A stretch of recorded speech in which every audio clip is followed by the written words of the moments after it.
or all the other dogs on the property that weren't being cared for. Why was the concern for these chihuahuas in a home? And when they couldn't find them, oh boy, my house took a beating. Well, we all did. And then they say, oh, because the house was filthy and knee deep in feces, so we had to go overturning dressers. Makes sense to me.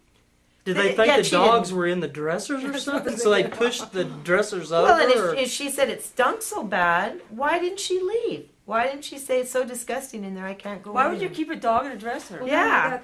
They would be barking, wouldn't they? They would to tell where they're Chihuahuas at. bark pretty hard. Yeah.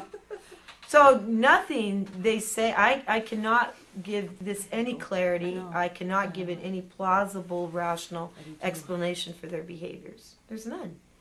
I cannot even comprehend their minds. Well, your money's gone. You're even looking at now when you go to my home, everything, my reputation. Your reputation. So when you go to get a job now, is that hurting on you trying to Absolutely. get a job? They're like, oh, where have I heard that name? Oh yeah, you're the lady that was in the paper that lived in the dog feces and yet do you see one picture where they're showing, oh, this is the house with the and the other thing is, if it was truly knee deep in dog feces, why did Jean Hodges follow her into my home and watch her stomp it around after she let dogs into the house to chase around? And they're so afraid of her, they're defecating, and then she's stomping it through the house and into my personal belongings. It makes sense to me. Why? But yet you'll never hear them give the other side of the coin, like you talked about. You'll never hear him say DJ was with his sister for 8 years, but we sent DJ. Well, we won't. He was only 3 years old, though. Yeah, and he was only 3 years old, and we sent his sister that way, and it's because he was eating right and had the bones. Carcasses. That's all they had. Mm-hmm. So, and even if you would, play the devil's advocate and say, okay, I was crazy, I was negligent, I didn't take care of these dogs, which you don't see any indication of. What gives them the right to go into somebody's home, start grabbing these dogs and overturning dressers and stomping dog feces?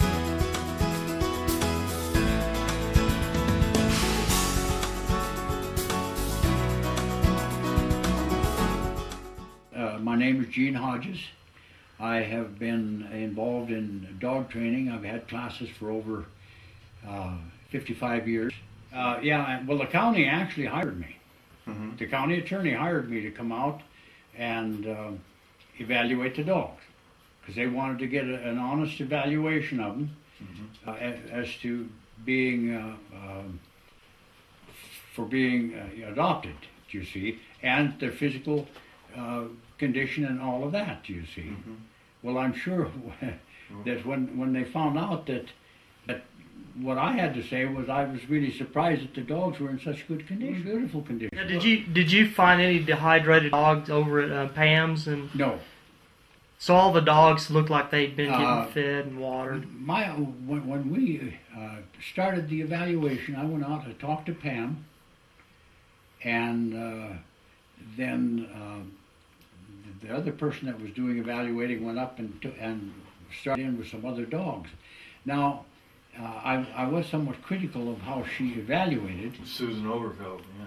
Because she had Pam holding all the dogs. Every dog that Mike caught for me, I took from him, put a collar on it, took it out for a walk away from him, walked with it, looked it over, felt it. I found no dogs that were emaciated. I found no dogs that had evidence of runny eyes, which would indicate internal parasites or some other problems. No runny noses. Really, I was quite surprised. She probably wasn't eating very well. I mean... Well, none of the dogs, there was no food there. There was no, not even one piece of kibble did they find out there, any of the rescue workers. So it looked like to you most of the dogs had been fed and watered and... I was positive that they were because of their physical condition. And there were three of the dogs that were a little on the fat side. And of course I told Pam. She needed to quit putting the food to them. She had one little chihuahua there that I could hardly lift. I don't. I was part Chihuahua and something else, I guess. But I told her, I said, I get a hernia picking that little dog up.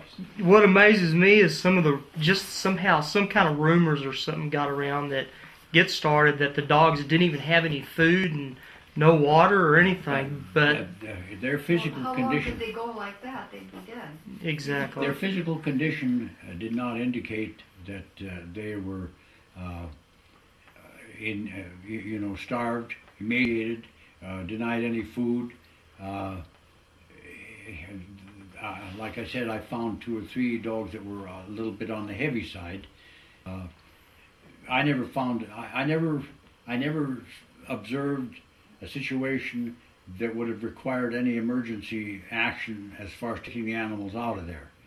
And I have, like I said, 2 of the dogs. One of them they were going to put to sleep because it was, it had gone through a lot of trauma and everything. And it was the type of a dog that was nervous and shy and withdrawn. And they took it from the fairgrounds over to the vet's office over there. And the vet assistant was supposed to take care of it, but she never even took it out of the pen or anything.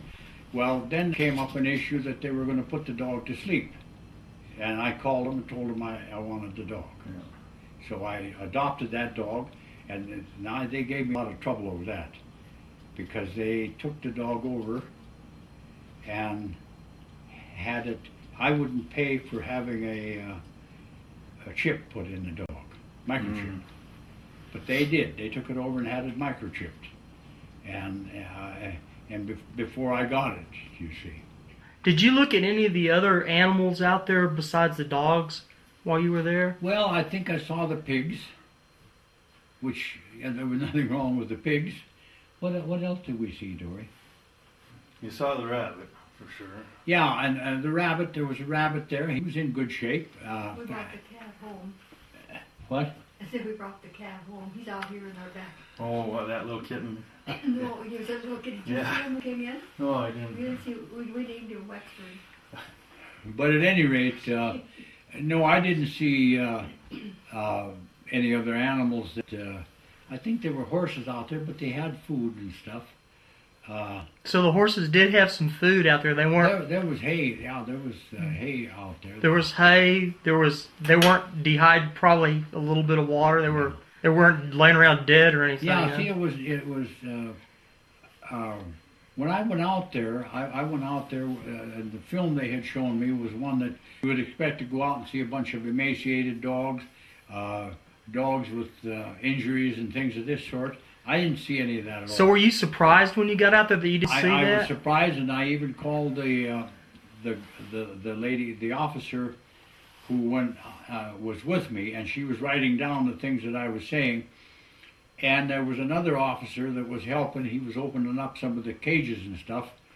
And I made mention that I couldn't believe. I said, I have not seen any dogs that I saw anything wrong with. There were none. And there was more of them. There wasn't any animals that would have had, that I would have removed from there to take to the vet. None whatsoever. And the thing that I thought to myself too was,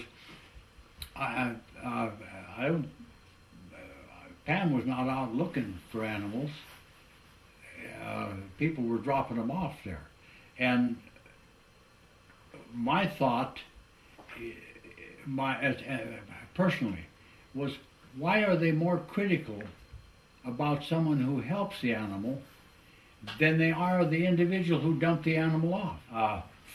For the sake of the dogs, I think rounding them up like that wasn't a favorable thing, because I think it even had a tendency to make the dogs a little more difficult